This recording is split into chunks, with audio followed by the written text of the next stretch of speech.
এবছর গরম মনে হচ্ছে বেশি পড়বে। আর গরম যদি বেশি পড়ে, আমাদের ধান চাল ভালো হবে তো? কি জানি গো, কিছুই তো বুঝতে পারছি না।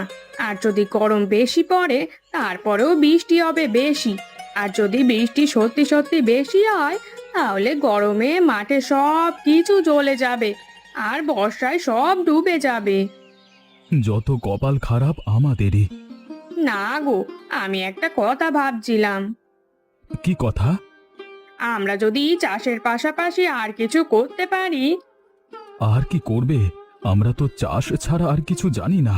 এমনিতেই আমাদের চাষের অবস্থা খারাপ। তার উপর আবার দেখেছো, বর্ষা আসবার আগেই আমাদের জমির চারিদিকে কেমন কচু বেরোচ্ছে। কচুগুলো কোনো কাজে লাগে না, শুধু শুধু আমাদের চাষের কাজে ব্যাঘাত ঘটায়। আচ্ছা, আমরা তো কচু দিয়ে কিছু একটা করতে পারি। তোমার কি মাথা খারাপ হয়েছে? এই কচুগুলো খেলে কেমন গলা কোটায় তুমি জানো? গ্রামের লোক এমনিতেই আমাদের ওপরে সারাক্ষণ হিংসা করছে, তার উপরে আর দেখতেই হবে না। এরকম যদি কিছু পাগলামি শুরু করি, তাহলে হয়তো আমাদের মারতে আসতে বাকি থাকবে। গ্রামের লোকেদের জন্য আমরা নতুন কিছু শুরু করব না? তুমি এই কচু দিয়ে কি করবে? কচু নয়, কচু শাক।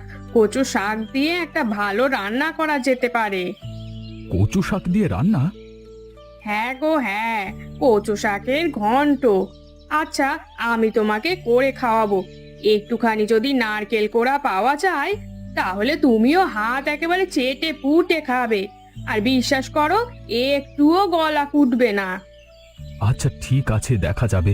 তবে এখন তো আমাদের চাষের কাজেই মন দিতে হবে, আর কিছু করবার নেই। কি গো, বাইরে তো সকালেই এত রোদ ছিল। আমরা চিন্তা করছিলাম যে আমাদের চাষ ভালো হবে কিনা, আর এখন দেখতে পাচ্ছ তো কি অবস্থা হয়েছে।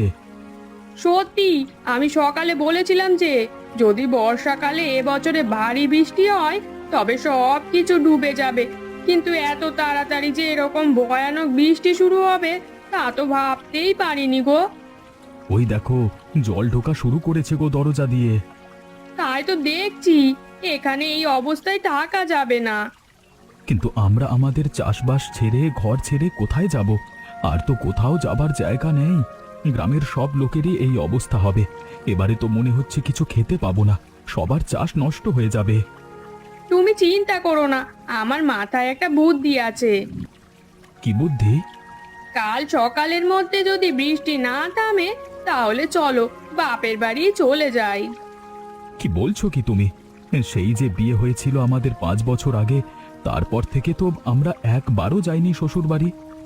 সেই জন্যই তো বলছি, বাবা এতবার বলছেন যে ওদের ওখানে যেতে, কিন্তু আমরা তো একটা বারও যাইনি। আর তাছাড়া বাবার ওই গ্রামে চাষি হিসেবে একটা নাম আছে। হয়তো আমরা নতুন কিছু শিখতে পারবো, নতুন কোনো রাস্তা খুলে যাবে আমাদের জন্য। বলছো তুমি? হ্যাঁ গো। ওগো, আজকের রাতটা কাটবে তো? আমার তো খুব ভয় করছে, মাথার উপর ভেঙে পড়বে না তো? আজকে রাতে আর ঘুমালে হবে না। চলো, দুজনে মিলে এরকম ভাবেই জেগে বসে থাকি, না হলে রাতে যে কখন কি হয়ে যাবে বোঝা যায় না। আমি আর পারছি না, আমার খুব ভয় করছে। দেখো দেখো, ওদিকটায় কেমন ভেঙে পড়েছে। এবার তো সব কিছু ভেঙে পড়বে। চলো চলো, এখনই পালিয়ে যাই। কিন্তু এইভাবে তো পালাতে পারবো না। বাইরে যদি যাই তাহলে এই তুমুল বৃষ্টি আর জলের মধ্যে ডুবে যাব। তার থেকে বরং আমি এই ভেঙে পড়া কাঠ আর বাঁশগুলো এক জায়গায় করে একটা ভেলা জাতীয় কিছু তৈরি করবার ব্যবস্থা করি। তাতে করেই ভেসে ভেসে আমরা নয় শ্বশুর বাড়ি যাব। হ্যাঁ, তাড়াতাড়ি চলো, তাই করা যাক। বাবা, ও বাবা, তুমি কোথায়? দেখো, আমরা এসেছি। এত বছর পর তোমার কাছে বিপদে পড়ে এসেছি। বাবা গোপাল, এতদিন পর তুমি এসেছো বাবা। আয় মা আয়, কিন্তু তোদের এ কি অবস্থা? বড় বিপদে পড়ে এসেছি বাবা।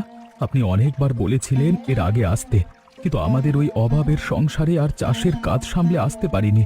কিন্তু এবারে আমাদের সবকিছু ভেসে গেছে বন্যায়। তাই তোমাদের জন্য চিন্তা হচ্ছিল কয়েকদিন। তোমাদের ঘরটার অবস্থা তো খুব একটা ভালো নয় আশা করি। আমাদেরও গ্রামে তো দেখেছো, একদিনের বৃষ্টিতে কেমন কোমর পর্যন্ত জল জমে গেছে।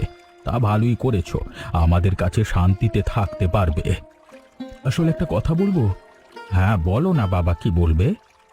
আমরা আপনার কাছে বোঝা হতে আসিনি। আপনি যদি নতুন কিছু আমাদের শেখাতেন, তাহলে আমরা নতুন করে সবকিছু শুরু করতে পারতাম। ছি বাবা ছি, এটা তুমি কি বলছো? মেয়ে জামাই কি কখনো কোনো বাপের কাছে বোঝা হতে পারে? তোমরা আসায় আমি খুব খুশি হয়েছি। আর তাছাড়া আমরা তোমাদের কতদিন দেখিনি।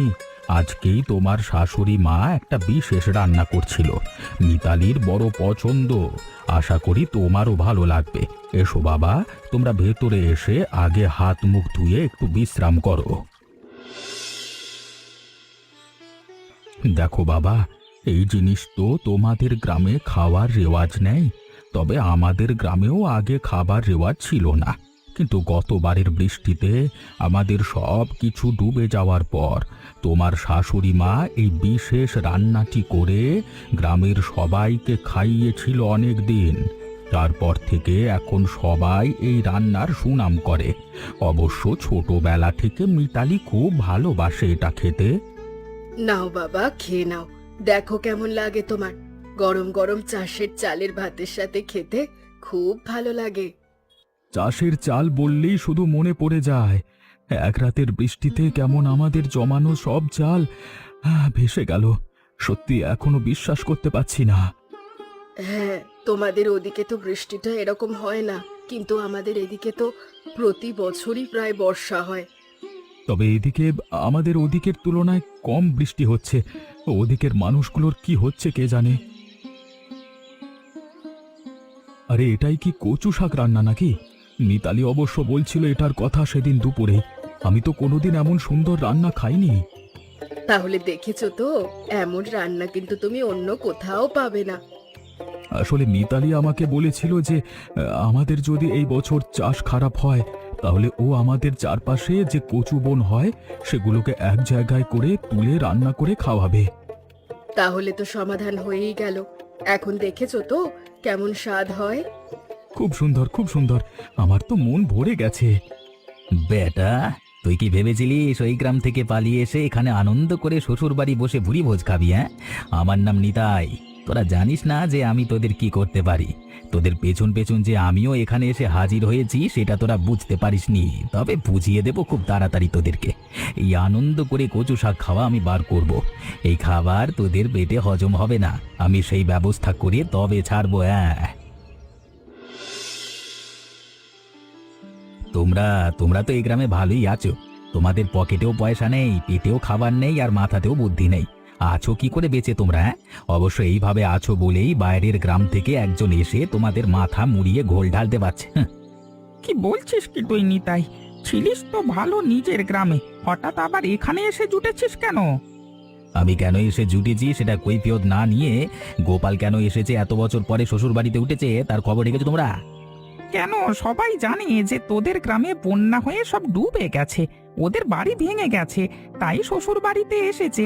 এর মধ্যে খারাপটা কি দেখেছিস তুই? খারাপ তো তোমাদের কিছু চোখে পড়ে না, কিন্তু এতদিন যে ধান চাল বিক্রি করে মোটা টাকা জমিয়ে লুকিয়ে রেখেছিল সেই সব নিয়েই তো এসে উঠেছে ওই বুড়ো বাড়িতে, মানে বুড়োর বাড়িতে। শোনো, তোমরা বোঝো না, কিন্তু আমি জানি এই সব হচ্ছে ওদের একটা চালবাজি, ঠিক আছে? এখন ওদের মধ্যে পরিকল্পনা চলছে, দুদিন পর দেখবে এই গ্রামের মধ্যে সব থেকে বড় লোক হয়ে বসে আছে, তখন তোমরা আঙুল কামড়াবে। কি বলছিস কি তুই? চাষ করে কেউ অত পয়সা রোজগার করতে পারে? আর তাছাড়া হরিপদবাবু খুব ভালো মানুষ। ভালো মানুষ না ছাই, আর চাষ করে টাকা কামিয়েছে কি অন্য রাস্তা আছে সেটা কি তুমি দেখতে গেছো? আর তোমরা ভেবো না আমিও এখানে এমনি এমনি এসেছি, তোমাদের সতর্ক করতে এসেছি। এখন তোমরা সতর্ক হলে ভালো, না হলে নিজেরা বোঝো। যেমন তোমরা ভিখিরি হয়ে এতকাল থেকেছো, ভবিষ্যতেও তাই থাকবে যত সব। না না, এই কথা তো ভালো নয়, ওদের ওপরে লক্ষ্য রাখতে হবে। শোনো ভাই, যত যাই হোক হরিপদবাবু বিচক্ষণ মানুষ, আমাদের গ্রামে ওর মতো চাষি একজনও নেই, তাই আমরা এখনই কিছু করব না, লক্ষ্য রাখবো যে ওরা কি করছে, তারপর নয় একটা বিচার সভার আয়োজন করা যাবে। কি গো, দোকান তো আমরা খুলে ফেললাম, কিন্তু কেউ আসবে তো? শ্বশুর মশাইয়ের নাম খারাপ করবো না তো আমরা শেষ পর্যন্ত? তুমি চিন্তা করো না, গ্রামে মায়ের হাতের এই রান্নার একটা সুনাম আছে। আর তাছাড়া মা আর আমি দুজনে মিলে রান্না করছি, দেখবে আমাদের কচু শাকের ঘন্ট খেতে ঠিক লোকে আসবে, কারণ সবাই এই খাবার মায়ের কাছে খাওয়ার জন্য বায়না করে। আসুন আসুন দাদারা, আমি আপনাদের গ্রামেরই জামাই। বড় অসহায় অবস্থার মধ্যে পড়ে এখানে এসে এই দোকান দিয়েছি। আপনারা যদি দয়া করে খান আমাদের খুব ভালো লাগবে। আমাদের গ্রামে চিটিংবাজি করে হয়নি, এখন এই গ্রামে এসে যে চিটিংবাজি করতে, হ্যাঁ? আরে নিতাই, তুই এখানে কি করছিস? কেন তোমরা আসতে পারো আর আমি আসতে পারি না? আজকে এই গ্রামে তোমাদের নিয়ে কথা হচ্ছিল, এই খাবার কেউ খাবে না, এই তুলে দাও তোমরা।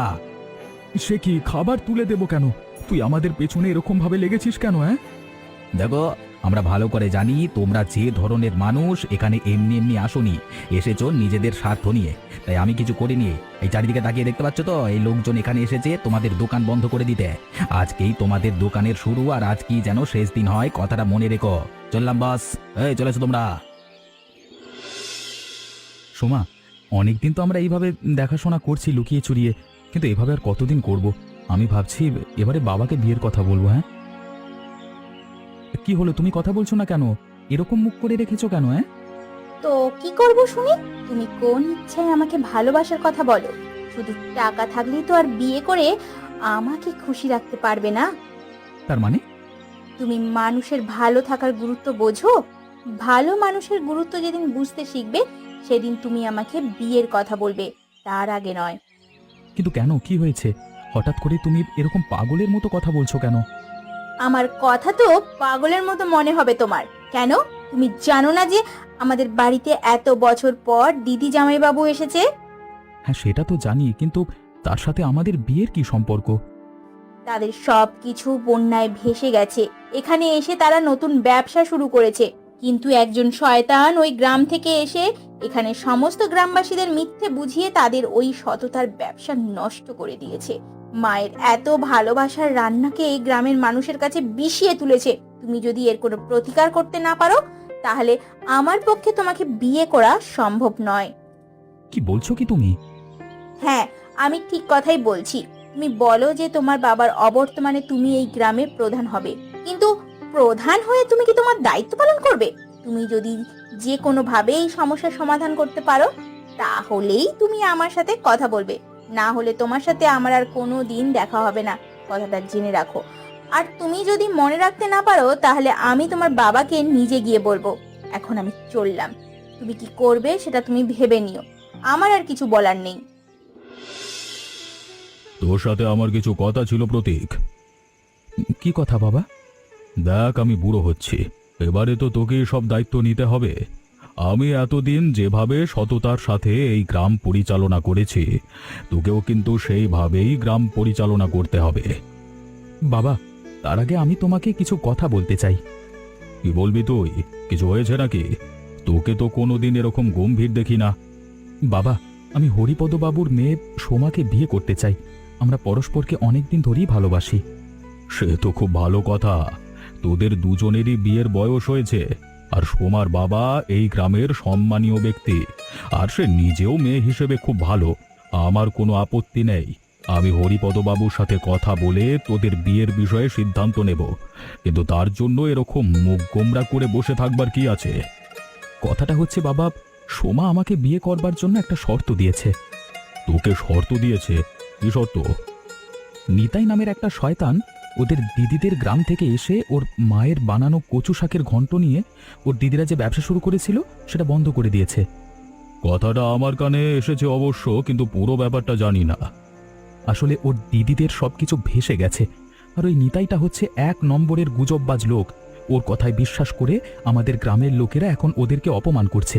তাই ও বলেছে আমরা যদি নিতাইকে শাস্তি দিয়ে উচিত বিচার করতে না পারি, তাহলে আমাকে বিয়ে করবে না।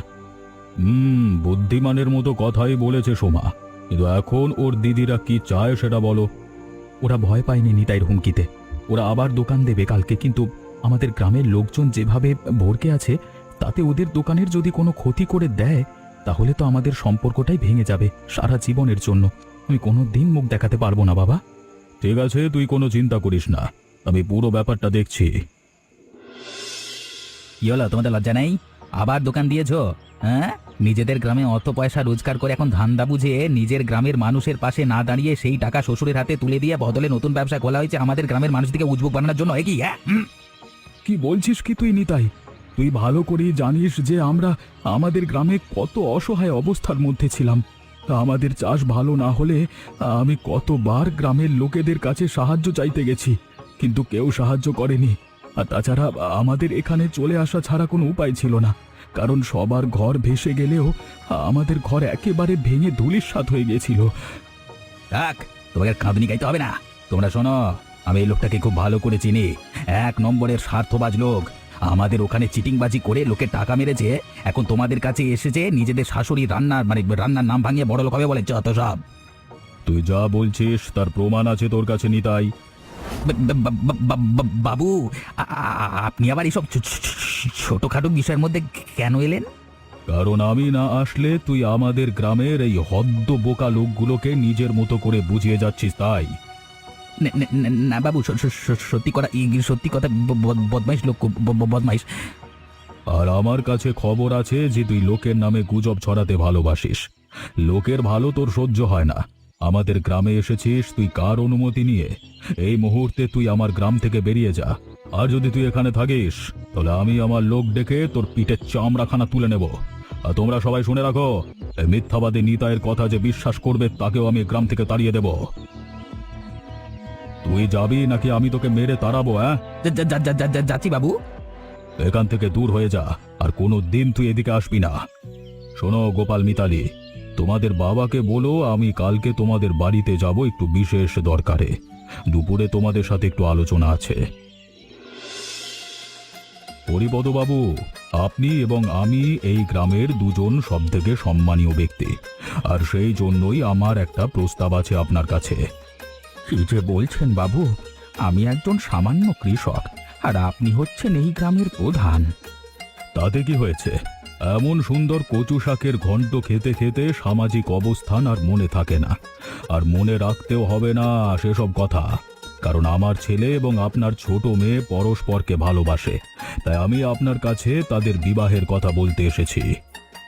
এমন কিছু একটা আমিও সন্দেহ করেছিলাম, তবে আপনার মতো এমন গণ্যমান্য মানুষ যে বিষয়টা এত সহজে মেনে নিতে পারবে, এটা তো কোনোদিন ভাবতেই পারিনি। এখন সেটাই সত্যি করতে হবে। আমি সামনের সপ্তাহে একটা দিন ঠিক করতে চাইছি। ঠিক আছে, আমার কোনো আপত্তি নেই। আর গ্রামের মধ্যে যে লজ্জাজনক ঘটনাটা ঘটলো তার জন্য আমি দুঃখিত। সেজন্য বিয়েবাড়ি উপলক্ষে আমি গ্রামের সবাইকে আনন্দ করে ভোজ খাওয়াতে চাই। কালকে থেকেই তাহলে দুজনে মিলে নেমন্তন্ন করতে বেরোনো হবে। দেখলে তো, অবশেষে সবাই আমাদের দোকানটাকে মেনে নিয়েছে। তুমি তো প্রথমে বলেছিলে যে কচু শাক কেউ নাকি খাবে না। অনেক সময় নিজের ভুল প্রমাণিত হওয়াতে নিজেকে খুব ভালো লাগে। আর তাছাড়া আমাদের এই ঝামেলাটার মাধ্যমে দুই গ্রামেই শান্তি ফিরে এসেছে। ওই নিতাই আর কোনো দিন সাহস করবে না কারোর কোনো ক্ষতি করবার। দেখেছো, আমাদের গ্রাম থেকে কিছু মানুষ এখানেই আসছে। আরে, ওরা তো আমাদের দোকানের দিকে এগিয়ে আসছে। এরা সেই মানুষ যারা আমাদের গ্রামে থাকতে আমাদের কোনোদিনও সাহায্য করেনি। তাতে কি হয়েছে? আমরা এখন গুছিয়ে গেছি বলে আমরা প্রতিশোধ নেব না। আমরা সবাইকে নিয়ে একসাথে ভালো করে চলব।